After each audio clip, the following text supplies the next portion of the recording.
Salmo 150 é um salmo, o último salmo, né, do livro dos Salmos.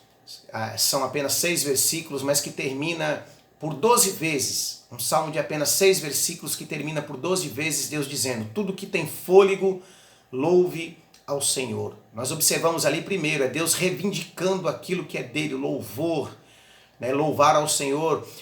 O texto diz também louvar o Senhor pelos seus atos. A gente encontra uma pérola nas Escrituras Sagradas, o livro de Gênesis, o primeiro livro, onde demonstra como Deus criou todas as coisas e de forma tão maravilhosa, tão criativa.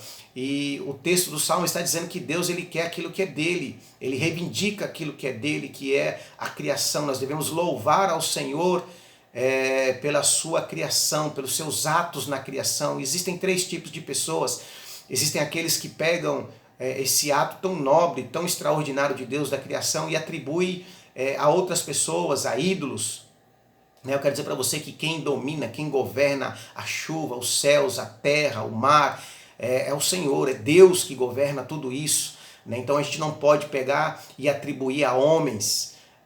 Existem outras pessoas que atribuem ao nada, a uma explosão, ao acaso, por acaso. E o texto do Salmo 150 nos fala de um povo aqui na terra que Deus levantou para louvar a Ele, para atribuir a Ele todos os atos da criação, entendermos que Ele governa e é Ele que domina e foi Ele que criou todas as coisas. Louvai ao Senhor pelos seus atos. Que coisa extraordinária. Então o Salmo termina dizendo, louvai ao Senhor tudo que tem fôlego. E eu quero falar aqui sobre o fôlego. É interessante esse fôlego de vida que Deus nos dá. O fôlego é aquilo que nos mantém vivo, é aquilo que nós respiramos. E é interessante a gente observar que quando eu estava meditando nesse texto, eu me lembrei sobre a falta de fôlego. A falta de fôlego nos leva à asfixia. E sem sombra de dúvida nós vivemos um tempo hoje, um mundo onde as pessoas vivem justamente dessa maneira, asfixiada. Asfixiada às vezes por um problema, asfixiada às vezes por uma situação. Eu não sei quantos lembram, mas antigamente quando a seleção brasileira ia jogar lá em La Paz contra a Bolívia, acontecia algo inusitado ali.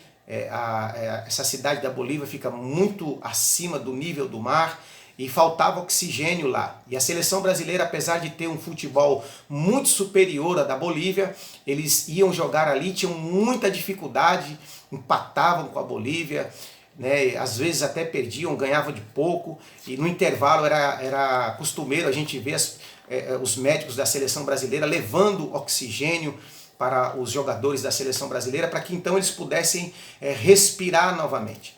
Isso nos fala muito. Existem situações que nos tiram o oxigênio. Você tem que tomar muito cuidado para não entrar dentro do campo do inimigo. Existem pessoas que têm fôlego para determinadas situações que outras não têm. Existem pessoas que têm muito fôlego para a raiva e para o ódio. Pessoas que estão acostumadas a viver na raiva e no ódio.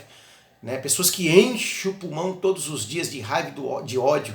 Eu já vi pessoas que às vezes brigaram com o pai, ou com a mãe, ou com o irmão, e às vezes ficam por anos alimentando esse ódio, não falam com eles. Então são pessoas que adquiriram aí de uma certa forma um fôlego na raiva, no ódio, e se você tiver algum problema com essas pessoas, vai ser muito difícil, porque essas pessoas estão acostumadas, elas têm muito fôlego na raiva e no ódio. Interessante a gente observar também, eu não posso deixar passar isso aqui, que ainda bem e graças a Deus que a gente não depende do perdão das pessoas. Você já imaginou o que seria para nós se nós dependêssemos do perdão das pessoas? Eu quero contar aqui rapidinho para vocês uma situação que a gente vê muito acontecer. Às vezes acontece da pessoa ir pedir perdão para outra pessoa e a pessoa fala, eu não te perdoo. Uma vez eu sou pastor, estava atendendo uma pessoa e ela estava muito perturbada, porque ela me disse que ela tinha um problema com uma pessoa, com um vizinho, e ela soube que esse vizinho estava no leito de morte, no hospital, estava com poucas horas de vida, e ela foi até o hospital para pedir perdão para aquela pessoa, e a pessoa no leito de morte já, com algumas horas de vida, disse, eu não te perdoo. E a pessoa de fato morreu sem perdoar a outra. E ali a gente pôde ministrar, porque a palavra de Deus nos ensina isso, que você não depende do perdão das pessoas. A partir do momento que você pede perdão, você já está perdoado, independentemente da pessoa. perdoar ou não. Quem te perdoa naquele ato de humilhação é Deus.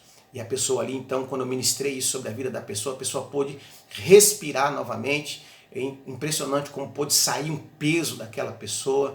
Então, o que eu quero deixar para vocês é que a gente precisa respirar cada vez menos esse ódio, respirar cada vez menos essa raiva, e o que a gente precisa é respirar, é ter fôlego do Senhor. E como é que você adquire? Louvando ao Senhor. Glória a Deus. Louve ao Senhor. Quando nós louvamos ao Senhor, nós ganhamos fôlego para vivermos nesse mundo. A Bíblia diz que esse mundo já no maligno é muita maldade, é muita crueldade, mas quando você enche o seu pulmão e louva o Senhor te dá fôlego para continuar vivendo e respirando nesse mundo de asfixiados, ok? Tudo que tem fôlego, louve ao Senhor.